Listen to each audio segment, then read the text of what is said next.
प्रिय भक्तों, हिंदू पंचांग में ऐसा माना जाता है कि इन 9 दिनों में माता रानी की सभी शक्तियां जागरूक होती हैं। जो भी भक्त माता रानी का सच्ची श्रद्धा के साथ पूजा पाठ करता है, उसके जीवन में चल रही समस्त परेशानियां समाप्त हो जाती हैं, सभी कष्टों से मुक्ति मिल जाता है। बड़े बड़े पूजा पाठ अनुष्ठान से जो मनोकामना नहीं पूर्ण हो पाता है, वो इस नवरात्रि में 9 देवी स्वरूपों का पूजा पाठ करने से आपको उस फल की प्राप्ति हो जाती है जिस फल का आपने कभी कल्पना ना किया हो। प्रिय भक्तों, यदि आपके घर में पैसा नहीं टिकता है, आप बहुत ज़्यादा कर्जे में डूब गए हैं या आपके बहुत ज़्यादा शत्रु बन गए हैं, यदि आपका शत्रु परेशान कर रहा है, यदि आपके घर में किसी भी व्यक्ति के विवाह में अड़चन आ रही हो, यदि इस नवरात्रि में आप एक छोटा सा उपाय करेंगे तो आपको समस्त कष्टों से मुक्ति मिल जाएगा और आपके जो भी मनोकामना होंगे वो पूर्ण हो जाएंगे। प्रिय भक्तों, शारदीय नवरात्रि कब शुरू होगा, कितने तारीख को शुरू होगा, नवरात्रि में कौन सा उपाय करना है, नवरात्रि व्रत में क्या खाएं और क्या ना खाएं, माता रानी को प्रसन्न करने का सही तरीका, संपूर्ण जानकारी दी गई है इस वीडियो में। प्रिय भक्तों, इस वीडियो में ये भी बताया गया है कि वह कौन सी ऐसी महिलाएं हैं जिनको नवरात्रि का व्रत बिल्कुल भी नहीं रखना चाहिए।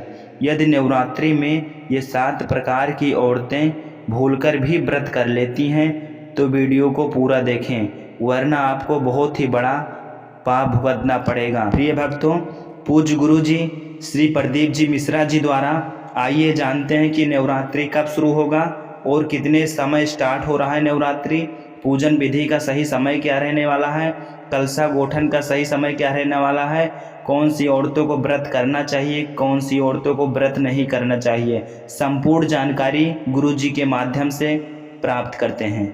अगर आप माता रानी के सच्चे भक्त हैं तो इस वीडियो को पूरा देख लेना और आपको यह तो समझ गए होंगे कि आधा अधूरा ज्ञान खतरनाक होता है, इसलिए आप माता रानी की वीडियो को बीच में छोड़कर ना जाएं। चलो जान लेते हैं, सभी बातों को बारी बारी से जानिए।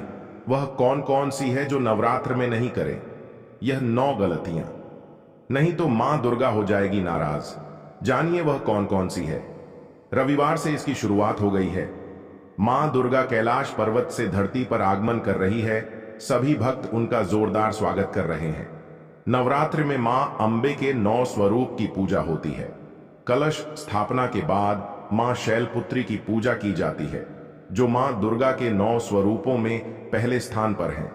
मान्यता है कि नवरात्र में पूरे मन से जो माता दुर्गा की पूजा अर्चना और तपस्या भक्त करते हैं, तो मां अपने भक्त की मुराद जरूर पूरी करती है, उसे हर दुख और दुविधा से दूर करती है। इसके साथ ही उसकी जिंदगी में हर तरफ से सुख और समृद्धि आती है। मां शैलपुत्री की पूजा नवरात्र के पहले मां शैलपुत्री की पूजा की जाती है। दरअसल शैलपुत्री ने कठिन तप करके भगवान शिव को पति के रूप में प्राप्त किया था।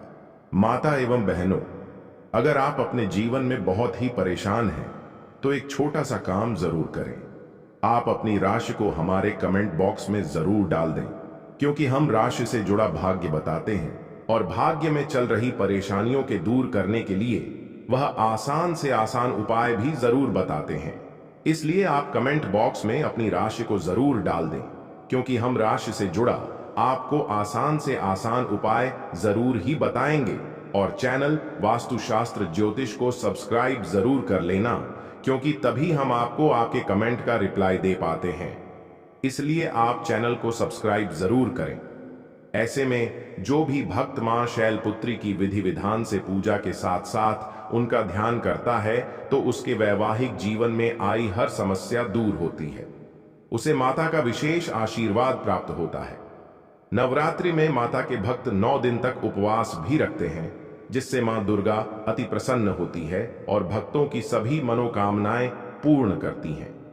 माताएं बहनों, चैनल कभी कोई आपको गलत जानकारी नहीं देगा, इसलिए इस वीडियो को ज्यादा से ज्यादा शेयर करें और हर एक हिंदू भाई तक इस वीडियो को भारत की हर एक कोने में पहुंचा दें। माताएं बहनों, आप सभी को हम बता दें कि हमारी माता रानी कैलाश से धरती पर आती हैं। जगदम्बे वेद पुराणों में बताया गया है कि मां दुर्गा 9 दिनों तक पृथ्वी में निवास करती है। हर घर में उनका वास होता है। देवी की इतनी महिमा और अपार कृपा होती है कि थोड़े से श्रद्धा और भक्ति से ही खुश हो जाती है। हालांकि इस दौरान मां के भक्तों को दुर्गा पूजा के दौरान बेहद नियम धर्म से पूजा अर्चना करनी चाहिए। छोटी सी गलती मां दुर्गा को नाराज कर सकती है। व्रत से पहले संकल्प जरूर लें। अगर आप नवरात्रि व्रत करना चाहते हैं तो इसके पहले दिन सुबह उठकर स्नान आदि करने के बाद व्रत का संकल्प लें। जैसा व्रत आप करना चाहते हैं उसी के अनुसार संकल्प लें, जैसे दोनों समय फलाहार या एक समय भोजन और एक समय फलाहार। संकल्प के अनुसार ही 9 दिनों तक व्रत का पालन करें। दूसरे के घर का पानी भी ना पिए। अगर आपने नवरात्रि व्रत का संकल्प लेना चाहते हैं तो ध्यान रखें कि इस दौरान किसी दूसरे के घर का पानी भी ना पिए। भोजन तो बहुत दूर की बात है, इस दौरान अपने ही घर का भोजन करें। अगर किसी वजह से घर पर भोजन ना बना पाएं तो बाहर से खरीद कर खा सकते हैं, लेकिन शुद्धता का विशेष रूप से ध्यान रखें, पवित्रता का ध्यान रखें। नवरात्रि व्रत के 9 दिनों में पवित्रता का खास ध्यान रखें, यानी ब्रह्मचर्य का पूरी तरह से पालन करें। सिर्फ तन से ही नहीं बल्कि मन से भी। घर में शराब और मांस आदि तामसिक चीजें बिल्कुल नहीं आनी चाहिए। संभव हो तो व्रत के दौरान जमीन पर चटाई बिछाकर सोएं। काले कपड़े न पहने। नवरात्रि व्रत के दौरान काले कपड़े न पहने, क्योंकि यह रंग नेगेटिविटी का प्रतीक है। शुभ काम में काले रंग के कपड़े नहीं पहनना चाहिए। नवरात्रि के दौरान लाल, पीले या हरे रंग के वस्त्र पहनना चाहिए। काले कपड़े भूलकर भी ना पहने। इन बातों का भी रखें ध्यान। नवरात्रि व्रत के दौरान किसी पर क्रोध ना करें और ना ही किसी का अपमान करें। क्रोध करने से मानसिक हिंसा होती है, जो व्रत के दौरान नहीं होना चाहिए। अगर कोई व्यक्ति क्रोध आने जैसा काम भी कर दे, उसे तुरंत क्षमा कर दें। यह भी व्रत का नियम है। नवरात्रि में कलश स्थापना का बेहद ही महत्व है। इसमें नारियल का इस्तेमाल किया जाता है, लिहाजा नारियल बिल्कुल साबुत और पानी से भरा वाला होना चाहिए। इसलिए एक अच्छे नारियल का चुनाव करने के बाद ही कलश में स्थापना करनी चाहिए। मां दुर्गा की पूजा के दौरान अक्षत का इस्तेमाल करना जरूरी होता है। ऐसे जो अक्षत का भक्त चुनाव करते हैं वह साबुत होना चाहिए, यानी टूटा फूटा नहीं होना चाहिए। मां जगदम्बे को लाल रंग का फूल बेहद पसंद होता है। गुड़हल का फूल मां जगदम्बे को बेहद पसंद है, लिहाजा लाल रंग के फूल ही पूजा के दौरान चढ़ाना चाहिए। मां अंबे को कभी भूल से भी धतूरा, कनेर और मदार के फूल भक्त नहीं चढ़ाएं। मां दुर्गा की पूजा जब की जाती है तो उनके आरती का बहुत ही महत्व माना जाता है। बिना आरती के पूजा अधूरी मानी जाती है। ऐसे में पाठ और मंत्रों के जाप करने के बाद मां दुर्गा की आरती जरूर करनी चाहिए। नवरात्रि में मां के 9 स्वरूप की पूजा की जाती है, लिहाजा ऐसे पूजा के दौरान माता रानी को अलग अलग भोग बनाकर खिलाना चाहिए। इस दौरान तामसिक भोजन से तो दूरी बनानी चाहिए। इसके साथ ही 9 दिनों तक भूलकर भी लहसुन प्याज तक का भी इस्तेमाल नहीं करें। नवरात्र में अगर दुर्गा चालीसा मंत्र या सप्तशती पढ़ रहे हैं तो पढ़ते समय बीच में दूसरी बात बोलने या उठने की गलती नहीं करनी चाहिए। इससे पाठ का फल नकारात्मक शक्तियां ले जाती है। यदि आपने अभी तक कमेंट बॉक्स में जय माता रानी नहीं लिखा हो तो जरूर ही लिख दीजिए, क्योंकि माता रानी आपसे कुछ नहीं चाहती, बस एक जय माता रानी चाहती है। या फिर आप इस वीडियो को लाइक करें या फिर चैनल वास्तुशास्त्र ज्योतिष को तो जरूर ही सब्सक्राइब करें, क्योंकि ऐसी ही ज्ञानवर्धक जानकारी चैनल आप सभी के लिए लाता रहता है। इसलिए चैनल वास्तुशास्त्र ज्योतिष को जरूर सब्सक्राइब करें। नवरात्र में उपवास किया जाता है। इस दौरान देखा जाता है कि कोई भक्त भूख मिटाने के लिए तंबाकू चबाते हैं। ऐसा करना सही नहीं होता। नशे से व्रत का मतलब नहीं रह जाता है। जो भक्त नवरात्रि में उपवास करते हैं तो उन्हें इस दौरान नींबू नहीं काटना चाहिए। इसके साथ ही फलहार भी एक ही जगह बैठकर करना चाहिए। विष्णु पुराण के अनुसार नवरात्रि के दौरान उपवास को दिन में नहीं सोना चाहिए। नवरात्रि में गलतियों से बचने के लिए पूजा संबंधी गलतियां। पूजा के दौरान अशुद्ध वस्त्र नहीं पहनना चाहिए। व्रत के दौरान साफ और स्वच्छ वस्त्र पहनना चाहिए। अशुद्ध वस्त्र पहनने से व्रत का फल नहीं मिलता है। पूजा के दौरान मोबाइल फोन का उपयोग नहीं करना चाहिए। व्रत के दौरान मोबाइल फोन का उपयोग नहीं करना चाहिए, इससे मन अशांत होता है और पूजा का फल नहीं मिलता है। पूजा के दौरान अन्य काम नहीं करना चाहिए। व्रत के दौरान पूजा के अलावा अन्य काम नहीं करना चाहिए, इससे मन अशांत होता है और पूजा का फल नहीं मिलता है। व्रत के दौरान पूजा के दौरान मन को एकाग्र रखना चाहिए, इससे पूजा का फल मिलता है और देवी की कृपा प्राप्त होती है। देवी की मूर्ति को अशुद्ध स्थान पर नहीं रखना चाहिए। व्रत के दौरान देवी की मूर्ति को साफ और स्वच्छ स्थान पर रखना चाहिए। अशुद्ध स्थान पर रखने से व्रत का फल नहीं मिलता है। भोजन संबंधी गलतियां, मांसाहारी भोजन नहीं खाना चाहिए। व्रत के दौरान मांसाहारी भोजन नहीं खाना चाहिए। मांसाहारी भोजन तमसिक ऊर्जा को बढ़ाता है और आध्यात्मिक विकास को बाधित करता है। शराब और नशीले पदार्थों का सेवन नहीं करना चाहिए। व्रत के दौरान शराब और नशीले पदार्थों का सेवन नहीं करना चाहिए। शराब और नशीले पदार्थ नकारात्मक ऊर्जा को बढ़ाते हैं और मन को अशांत करते हैं। लहसुन और प्याज नहीं खाना चाहिए। व्रत के दौरान लहसुन और प्याज नहीं खाना चाहिए। लहसुन और प्याज तामसिक ऊर्जा को बढ़ाते हैं और आध्यात्मिक विकास को बाधित करते हैं। माताएं बहनों, माता रानी के अगर आप सच्ची भक्त हैं तो इस वीडियो को कम से कम 3 लोगों तक शेयर जरूर करें, जिससे कि माता रानी भी आपसे प्रसन्न हो जाती है और आपको मनचाहा वरदान देती है।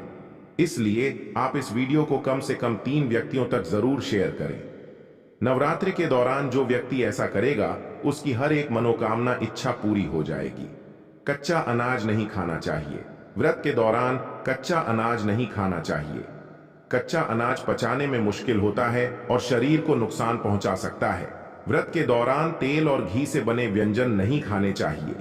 तेल और घी से बने व्यंजन तमसिक ऊर्जा को बढ़ाते हैं और आध्यात्मिक विकास को बाधित करते हैं। आचरण संबंधी गलतियां, झूठ नहीं बोलना चाहिए। व्रत के दौरान झूठ नहीं बोलना चाहिए। झूठ बोलने से मन अशांत होता है और व्रत का फल नहीं मिलता है। चोरी नहीं करनी चाहिए। व्रत के दौरान चोरी नहीं करनी चाहिए। चोरी करने से मन अशांत होता है और व्रत का फल नहीं मिलता है। यदि आप नवरात्रि का उपवास रख रहे हैं तो ब्रह्मचर्य व्रत का पालन करें। इन 9 दिनों में झूठ नहीं बोलना चाहिए और क्रोध नहीं करना चाहिए। इन 9 दिनों में किसी भी प्रकार से किसी महिला या कन्या का अपमान ना करें। इन 9 दिनों में यदि आप उपवास नहीं भी कर रहे हैं तो भी आपको गुटखा, पान, मद्यपान, मांस भक्षण और मसालेदार भोजन नहीं करना चाहिए। व्रत में बार बार जल पीने से भी बचना चाहिए।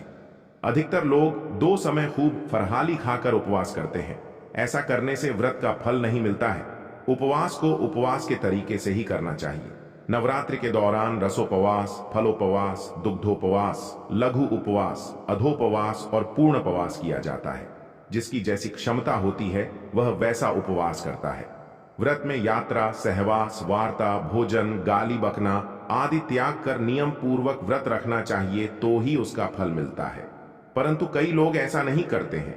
अशोच अवस्था में व्रत नहीं करना चाहिए। जिसकी शारीरिक स्थिति ठीक ना हो, व्रत करने से उत्तेजना बढ़े और व्रत रखने पर व्रत भंग होने की संभावना हो, उसे व्रत नहीं रखना चाहिए। रजस्वला स्त्री को भी व्रत नहीं रखना चाहिए। यदि कहीं पर जरूरी यात्रा करनी हो तब भी व्रत रखना जरूरी नहीं है। युद्ध के जैसी स्थिति में भी व्रत त्याज्य है। माता जी का व्रत रखकर शास्त्र सम्मत विधिवत पूजा अर्चना करना चाहिए। व्रत को बीच में ही तोड़ना नहीं चाहिए। यदि कोई गंभीर बात हो तो ही माता से क्षमा मांगकर ही व्रत तोड़ा जा सकता है। अधोपवास अर्थात यदि एक समय भोजन करने का व्रत ले रखा है तो यह भी जानना जरूरी है कि भोजन में क्या खान और क्या नहीं खाना चाहिए। जैसे नवमी के दिन लौकी नहीं खाते हैं, सप्तमी, अष्टमी या नवमी के दिन व्रत का पारण कर रहे हैं तो व्रत का उद्यापन जरूर करें और 9 कन्याओं को भोजन कराकर उन्हें दक्षिणा देना चाहिए, तभी व्रत का फल मिलता है। रात्रि में मां दुर्गा के 9 स्वरूपों की 9 दिनों तक पूरे विधि विधान से पूजा आराधना की जाती है। यह 9 दिन मां दुर्गा जी की पूजा अर्चना के लिए बेहद पवित्र माने जाते हैं। नवरात्रि त्योहार को सेलिब्रेट करने के लिए खूबसूरत पंडाल बनाए जाते हैं। जहां माता दुर्गा की भव्य मूर्तियां भक्तों को बराबर ही अपनी ओर खींच लेती हैं। लोग पंडालों में दुर्गा जी के दर्शन कर उनसे आशीर्वाद प्राप्त करते हैं। दुर्गा पूजा में माता को कुछ ऐसी चीजें चढ़ाई जाती हैं जो आपकी जिंदगी में व्याप्त दुख दर्द, परेशानियों, आर्थिक तंगी, नकारात्मक ऊर्जा को दूर कर सकती हैं। उन्हीं चीजों में से एक है लौंग, जिसके कुछ सरल उपायों को अपनाकर आप घर में सुख समृद्धि ला सकते हैं। जानते हैं शारदीय नवरात्रि में लौंग से जुड़े 5 उपायों के बारे में। शारदीय नवरात्रि में लौंग से जुड़े उपाय दूर करेंगे परेशानियां तरक्की पाने के लिए। यदि आप किसी कार्य में सफलता पाने के लिए लाख कोशिश कर रहे हैं, फिर भी आपको असफलता हाथ लग रही है, तो आप नवरात्रि के दौरान किसी भी दिन एक नींबू पर 4 लौंग लगाएं और 21 बार ओम श्री हनुमते नमः मंत्र का जाप करें। इसके बाद इसे नदी के बहते जल में प्रवाहित कर दें। ऐसा करने से संकट मोचन हनुमान जी शीघ्र ही आपके संकट को हर लेंगे और आपको कार्यों में सफलता मिल जाएगी।